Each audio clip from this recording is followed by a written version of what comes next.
ये आकाशवाणी गोरखपुर है। अब आप वेद प्रकाश पाठक से क्षेत्रीय समाचार सुनिए। प्रधानमंत्री नरेंद्र मोदी शनिवार को ग्रामीण क्षेत्रों में आजीविका के साधन उपलब्ध कराने के लिए गरीब कल्याण रोजगार योजना की शुरुआत करेंगे। प्रधानमंत्री बिहार के खगड़िया जिले के तेलिहार गांव से वीडियो कॉन्फ्रेंस के जरिए इस अभियान का शुभारंभ करेंगे। इस योजना का उद्देश्य अपने राज्यों को लौटे मजदूरों और ग्रामीण लोगों को रोजगार के अवसर उपलब्ध कराना है।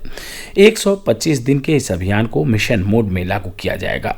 यह अभियान उत्तर प्रदेश, बिहार, राजस्थान, मध्य प्रदेश, झारखंड और ओडिशा के उन 116 जिलों में लागू किया जाएगा जहां लौटने वाले श्रमिकों की संख्या 25,000 से ज़्यादा रही है। इन जिलों में 27 आकांक्षी जिले हैं। इस योजना के माध्यम से वापस लौटे श्रमिकों में से 2/3 को रोजगार मिलने का अनुमान है। प्रधानमंत्री नरेंद्र मोदी ने लोगों से कहा है कि रविवार को छठा अंतर्राष्ट्रीय योग दिवस परस्पर सुरक्षित दूरी के मानदंडों का पालन करते हुए घर पर अपने परिवार के साथ ही मनाएं। एक वीडियो संदेश में उन्होंने कहा कि योग दिवस एक सार्वजनिक आयोजन होता है, लेकिन यह असाधारण समय है और इसलिए हमें इसे घर पर रहकर ही मनाना होगा। श्री मोदी ने कहा कि इस वर्ष के योग दिवस का विषय है घर पर योग और परिवार के साथ योग। उन्होंने कहा कि पूरी दुनिया कोरोना महामारी से जूझ रही है, लेकिन योग में इस बीमारी से उत्पन्न चुनौतियों के बहुआयामी समाधान हैं। प्रधानमंत्री ने कहा कि योग से प्रतिरोधक शक्ति बेहतर होती है तथा मानसिक और शारीरिक क्षमता भी बढ़ती है। उन्होंने कहा कि योग में मानसिक, शारीरिक और मनोवैज्ञानिक चुनौतियों से निपटने की क्षमता है। श्री मोदी ने कहा कि कोरोना से उबरने के बाद इस बात पर अधिक ध्यान देने की जरूरत होगी कि रोगों से कैसे बचा जाए। उन्होंने विश्वास व्यक्त किया कि इससे योग को लोकप्रिय बनाने में मदद मिलेगी। प्रधानमंत्री ने इस बात पर प्रसन्नता व्यक्त की कि पिछले कुछ वर्षों में खासकर युवाओं में योग की लोकप्रियता बढ़ी है।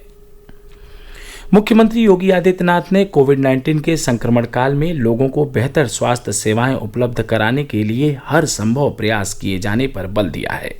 उन्होंने कहा कि संसाधनों का अधिकतम उपयोग करते हुए 108, 102 ALS, निजी नर्सिंग होम की एम्बुलेंस सहित सभी तरह की एम्बुलेंस की सेवा ली जाए।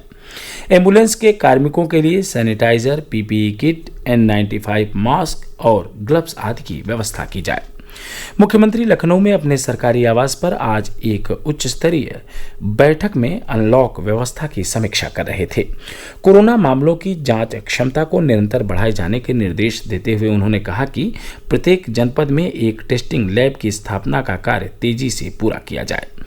उन्होंने कहा कि जून माह के अंत तक सभी मेडिकल कॉलेज और मंडलीय चिकित्सालयों में लेवल 2 स्तर की टेस्टिंग लैब स्थापित की जाए। उन्होंने लेवल 1 और लेवल 2 कोविड अस्पतालों में आवश्यकता अनुसार आयुष चिकित्सकों की भी सेवाएं लेने के निर्देश दिए हैं। मुख्यमंत्री ने कोरोना संक्रमण से बचाव संबंधी जानकारी के व्यापक प्रचार प्रसार के भी निर्देश दिए। प्रदेश सरकार ने गन्ना किसानों का 3 वर्षों में 1 लाख करोड़ रुपए का भुगतान करके एक रिकॉर्ड बनाया है। मुख्यमंत्री योगी आदित्यनाथ ने गन्ना किसानों के खातों में आज 418 करोड़ रुपए का भुगतान किया। यह राज्य सरकार द्वारा एक साथ सबसे अधिक भुगतान किया गया।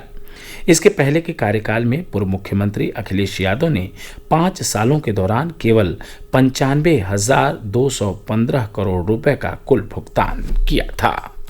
इस मौके पर मुख्यमंत्री योगी आदित्यनाथ ने कहा कि जब लॉकडाउन की शुरुआत हुई और अपने देश के साथ ही पूरी दुनिया में बंदी हो रही थी, तब हर किसी ने ये सोचा कि चीनी मिलों और गन्ना किसानों का क्या होगा। लेकिन प्रदेश सरकार ने न केवल कोरोना के संक्रमण को रोका, बल्कि लगातार चीनी मिलों को भी चलाया। उन्होंने कहा कि उत्तर प्रदेश सरकार ने फैसला किया कि कोई चीनी मिल लॉकडाउन के दौरान बंद नहीं होगी और इसका सफलतापूर्वक परिचालन कर दिखाया। पूरे लॉकडाउन के दौरान प्रदेश में लगभग 119 चीनी मिलें लगातार चलती रहीं। प्रदेश में हर चीनी मिल से 10 से लेकर 10,000 तक लोगों को रोजगार मिलता है और उससे 25 से लेकर 40,000 किसान जुड़े होते हैं। आज पूरे देश में उत्तर प्रदेश गन्ना और चीनी उत्पादन में पहले स्थान पर है। प्रदेश में हर रोज 5 लाख लीटर सैनिटाइजर का उत्पादन हो रहा है, जिसे 28 राज्यों को सप्लाई करने के साथ ही विदेश में भी भेजा जा रहा है। प्रदेश में 2007 से 2012 के बीच 19 चीनी मिलें बंद हुई, जबकि 2017 में नई सरकार आने के बाद से 1 दर्जन से ज्यादा बंद चीनी मिलों और नई चीनी मिलों ने पेराई का काम शुरू कर दिया है। सुशील सुशील चंद्र तिवारी, आकाशवाणी समाचार, लखनऊ।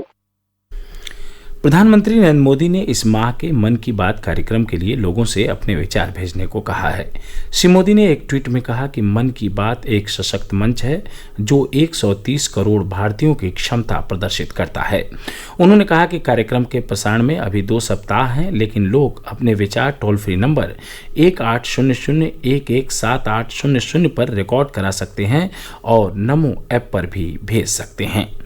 इसके साथ ही क्षेत्रीय समाचारों का बुलेटिन संपन्न हुआ। नमस्कार।